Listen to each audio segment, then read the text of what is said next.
Hello guys, welcome back to our YouTube channel. तो देखिए, मैं आपका दोस्त अभय आज आप लोगों के साथ लेकर आया हूँ वीडियो, जिसमें आज हम देखने वाले हैं। जैसा कि आप सभी को पता है, दिल्ली यूनिवर्सिटी के सेमेस्टर 4 के क्लासेस स्टार्ट हो चुकी हैं, एग्जाम की डेट शीट आ चुकी है, सिलेबस आ चुका है, बुक्स मिल चुकी हैं, सब कुछ हो चुका है। तो आज मैं आप लोगों के साथ लेकर आया हूँ वीडियो, जिसमें आज से हम स्टार्ट करने वाले हैं। जो दिल्ली यूनिवर्सिटी के बीकॉम प्रोग्राम या ऑनर्स कोर्स के स्टूडेंट हैं, उन सभी के पास सेमेस्टर 4 में एक सब्जेक्ट है कॉस्ट अकाउंटिंग का। आज से हम इस सब्जेक्ट को स्टार्ट करने वाले हैं चैनल के ऊपर, जिसके अंदर मैं आपको इस सब्जेक्ट में जो जो कंटेंट आपके एग्जाम के लिए रिलेवेंट है, चाहे आप रेगुलर के स्टूडेंट हैं या सोल के स्टूडेंट हैं, बीकॉम प्रोग्राम के हैं या ऑनर्स के हैं, सभी का सिलेबस सेम है दिल्ली यूनिवर्सिटी के लिए। और जो एग्जाम में कंसेप्ट आने हैं वो सारी चीजें सेम ही हैं। तो आज से हम स्टार्ट करेंगे। इसमें जो जो कंटेंट आपके एग्जाम के लिए रिलेवेंट है, इंपॉर्टेंट कंटेंट है, सारी चीजें कवर करवाऊंगा। एक एक करके पांचों यूनिट कवर करवाऊंगा। वीडियो के पार्ट्स में आएंगी, एक चैप्टर की जितने भी पार्ट्स बनेंगे वो सारे आपको अपडेट मिलता रहेगा यहीं पर चैनल पर। ये जो सारी चीजें मैं कवर करवाने वाला हूँ, ये जो मैंने अपनी खुद की बुक बनाई है उसमें से कवर करवाने वाला हूँ। अगर आपको ये बुक चाहिए तो आप इसे परचेज कर सकते हैं। 199 रुपीज की ये बुक है। आपको अगर परचेज करनी है तो टेलीग्राम पर या व्हाट्सएप पर आप मेरे को डीएम करिए, वहां पर आपको इसकी सारी डिटेल मिल जाएंगी कि कैसे आपको परचेज करनी है।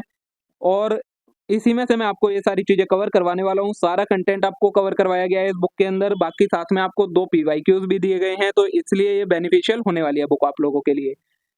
तो चलिए शुरू करते हैं हम अपनी आज की वीडियो। लेकिन उससे पहले अगर आपने अभी तक चैनल को सब्सक्राइब ना करा हो तो चैनल को जरूर सब्सक्राइब कर लें, वीडियो को लाइक करना ना भूलें, अपने सभी दोस्तों के साथ इसे शेयर करना ना भूलें। तो देखिए, आज हमें देखना है ये जो हमारा यूनिट नंबर 1 चल रही है, इसकी वीडियो का पार्ट नंबर 3 है, जिसके अंदर आज हमें सिर्फ 2 CAS जो कॉस्ट अकाउंटिंग स्टैंडर्ड है वो कवर करने हैं। इसके बाद हमारे जितना भी थ्योरेटिकल कंटेंट है वो यूनिट नंबर 1 का थ्योरेटिकल कंटेंट कवर हो जाएगा। उसके बाद फिर मैं आपके साथ इसके प्रैक्टिकल क्वेश्चन करवाने वाला हूँ। तो सबसे पहले हमें देखना है CAS 4, जो कि क्या है, cost accounting standard on cost of production, acquisition, supply of goods and provision of services. इनके बारे में है ये कॉस्ट अकाउंटिंग स्टैंडर्ड। तो चलिए अब इसे देखते हैं। Cost accounting standard 4 CS4 was issued to specify the principle for determination of cost of production for valuation of goods meant for capitative consumption as required under central excise valuation। जो CAS 4 है वो किस लिए issue करा गया था, वो बताता है प्रिंसिपल्स किस चीज के बारे में, कि जो कॉस्ट ऑफ प्रोडक्शन है और उसके वैल्यूएशन से रिलेटेड जो हम कैपिटेटिव कंजम्पशन के लिए गुड्स का प्रोडक्शन करते हैं उनकी कॉस्ट को बताता है। With the introduction of GST with effect from July 1, 2017, the concept of capitative consumption is no more relevant for computing tax incidence। क्या था, 2017 से पहले जो कैपिटेटिव कंजम्पशन का कंसेप्ट होता था वो बहुत ज्यादा रेलेवेंस रखता था, लेकिन जब से जीएसटी आई है July 1, 2017 से, तब से ये कंसेप्ट इतना रेलेवेंट नहीं रह गया है। However, the concept of cost of production और manufacture is relevant under GST। GST के अंदर क्योंकि हमें क्या देखना होता है, जो कॉस्ट ऑफ प्रोडक्शन है और कॉस्ट ऑफ मैन्युफैक्चरिंग है उस पर ज्यादा रिलेवेंस है, उसकी रिलेवेंस ज्यादा है।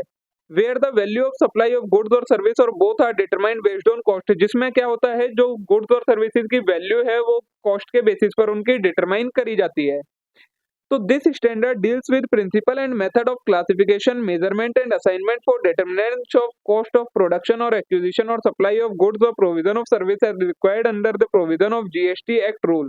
तो जो ये स्टैंडर्ड है ये किस चीज के साथ डील करता है, ये हमें प्रिंसिपल्स बताता है और मेथड बताता है कि हमें जो कॉस्ट ऑफ प्रोडक्शन है, कॉस्ट ऑफ एक्विजिशन है, cost of supply of goods है या प्रोविजन ऑफ सर्विसेज की जो कॉस्ट होती है उसको कैसे क्लासिफाई करना है, कैसे मेजर करना है और कैसे असाइन करना है। The objective of this standard is to bring uniformity and consistency in the principle and method of determining the cost of production, acquisition, supply of goods or services as required under provision of GST Act rule। तो इसका जो ये standard है, इसका जो main objective क्या है वो हैगा यूनिफॉर्मिटी लाना और कंसिस्टेंसी लाना। किन चीजों में, जो कॉस्ट ऑफ प्रोडक्शन को, cost of acquisition, supply of goods और प्रोविजन फॉर सर्विसेज की जो कॉस्ट है उसको मेजर करने में यूनिफॉर्मिटी लाना, उसकी मेजर करने में कंसिस्टेंसी लाना है। ये इस स्टैंडर्ड का मेन ऑब्जेक्टिव है। अब देखिए, स्कोप दिया है सबसे पहले determination of cost of production of goods, goods की प्रोडक्शन कॉस्ट, गुड्स की एक्विजिशन कॉस्ट, गुड्स की supply cost, cost of provision of supply of services, जो सप्लाई सर्विसेज की सप्लाई होती है उसकी कॉस्ट को डिटरमाइन करना, ये सारा आएगा इसका ऑब्जेक्टिव। उसके अलावा determination of value of supply of goods और service as per open market value और एज पर गुड्स और service like kind and quality.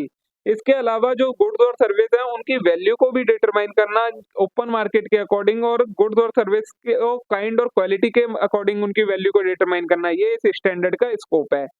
Disclosure हमें इसमें क्या देना होता है, disclosure shall be made only where material significant and quantifiable. ऐसा डिस्क्लोजर वो बताना होता है सिर्फ जो मटेरियल हो, सिग्निफिकेंट और क्वांटिफाइबल हो। If there is any change in cost accounting principle and practice during the period under review which may material affect the cost of production, acquisition, goods और service in terms of comparability with the previous model, the same shall be disclosed. अब material कौन सा disclosure होगा, जैसे कि बोला है कि अगर कॉस्ट अकाउंटिंग प्रिंसिपल जो आप फॉलो कर रहे थे उसे आप चेंज करते हैं अकाउंटिंग पीरियड में, तो उसके बारे में आपको डिस्क्लोजर देना होगा इस कॉस्ट अकाउंटिंग स्टैंडर्ड के अकॉर्डिंग। फिर है if opening stock and closing stock of WIP are not readily available for certification purpose, the same should be disclosed. अगर आपके पास क्लोजिंग डब्ल्यूआईपी और ओपनिंग डब्ल्यूआईपी का कोई रिकॉर्ड नहीं है तो उसके बारे में डिस्क्लोजर देना पड़ेगा। इसके अलावा एनी फैक्ट विच में have material impact on cost certified should be disclose. और ऐसा कोई भी फैक्ट जो इसका कॉस्ट सर्टिफिकेशन के ऊपर एक मटेरियल इम्पैक्ट पड़ सकता है उसके बारे में आपको इसके अंदर डिस्क्लोजर देना पड़ेगा। ठीक है, ये आपका पहला स्टैंडर्ड हो गया जो कॉस्ट अकाउंटिंग के अंदर इसमें दिया गया था आपके चैप्टर में। इसके अलावा आपको एक CAS 22 जो कि क्या है, cost accounting standard on manufacturing cost, ये और करना है। इसके बाद आपकी यूनिट नंबर 1 का थ्योरेटिकल कंटेंट खत्म हो जाएगा। तो this standard deals with principle and method of classification, measurement and assignment for determination of manufacturing cost of exercisable goods and presentation of disclosure in cost statement. ये standard है वो किस चीज के साथ डील करता है, ये हमें मेथड बताता है कि हमें कैसे क्लासिफाई करना है, मेजर करना है और असाइन करना है किस चीज को, मैन्युफैक्चरिंग कॉस्ट को, और उसको कैसे प्रेजेंट और डिस्क्लोज करना है कॉस्ट स्टेटमेंट के अंदर। ये इस स्टैंडर्ड का ऑब्जेक्टिव है, ये किस चीज के साथ डील करता है। The objective of this standard is to bring uniformity and consistency in principle and method of determining manufacturing cost। जो objective है वो क्या है, यूनिफॉर्मिटी और कंसिस्टेंसी लाना मेथड एंड प्रिंसिपल के अंदर। जो मैन्युफैक्चरिंग कॉस्ट को मेजर करने के मेथड और प्रिंसिपल है उनमें यूनिफॉर्मिटी और कंसिस्टेंसी लाना। This standard should be applied in cost statement which require classification, assignment, presentation and disclosure of manufacturing cost of exercisable goods. और ये किन पर अप्लाई होता है, उन सभी स्टेटमेंट पर अप्लाई होता है जिसके अंदर मैन्युफैक्चरिंग कॉस्ट को क्लासिफाई कर रखा हो, मेजर कर रखा हो, असाइन कर रखा हो, प्रेजेंटेशन और उनका डिस्क्लोजर कर रखा हो, उन सभी में ये एप्लीकेबल होता है। प्रेजेंटेशन कैसे की जाती है इसके अंदर, तो cost statement as per appendix 1 to this standard और as near thereto shall present following information. एक तो actual capacity utilization in absolute term and as a percentage of normal capacity, की एक्चुअल कैपेसिटी का कितने का utilisation हुआ है, absolute number में भी बताना है और परसेंटेज में भी बताना है एज टू नॉर्मल कैपेसिटी। उसके अलावा cost information relating to various element of cost shall be presented separately. उसके बाद जिस कॉस्ट की इन्फॉर्मेशन, अलग अलग एलिमेंट जो यूज हुए हैं उनकी कॉस्ट क्या क्या है उसके बारे में भी इसके अंदर प्रेजेंटेशन देनी होती है।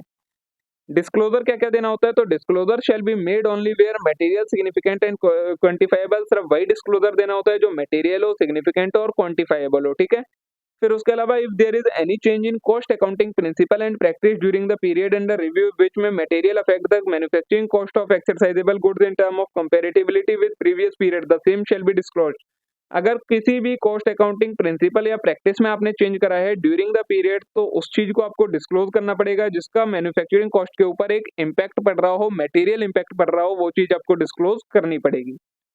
तो देखिए दोस्तों, इसी के साथ यहाँ पर आपके दोनों स्टैंडर्ड खत्म हो जाते हैं। यही स्टैंडर्ड रह गए थे इसके पिछली वीडियो के पार्ट में, जो मैंने बोला था कि आपको नेक्स्ट पार्ट में कवर करवाऊंगा, क्योंकि ये दोनों स्टैंडर्ड हैंगे, अलग से आपकी एक सेपरेट वीडियो इनकी बन गई। मे भी आज की ये वीडियो आप लोगों के लिए यूजफुल रही होगी, आप लोगों को पसंद आई होगी। वीडियो अच्छी लगी हो तो वीडियो को लाइक करना ना भूले, चैनल को जरूर सब्सक्राइब कर लें। बहुत ही जल्द मैं आप लोगों के साथ इसके प्रैक्टिकल क्वेश्चंस भी लेकर आने वाला हूँ, जिसके अंदर जो इसमें इस यूनिट में आपका सिर्फ प्रैक्टिकल कंसेप्ट इतना ही, आपको कॉस्ट शीट प्रिपेयर करनी होगी। तो एक दो क्वेश्चन मैं आपको कॉस्ट शीट के उस वीडियो में करवा दूंगा, उसके बाद आपकी यूनिट नंबर 1 पूरी तरीके से कंप्लीट हो जाएगी। तो चलिए अब हम मिलते हैं नेक्स्ट वीडियो में। Thank you.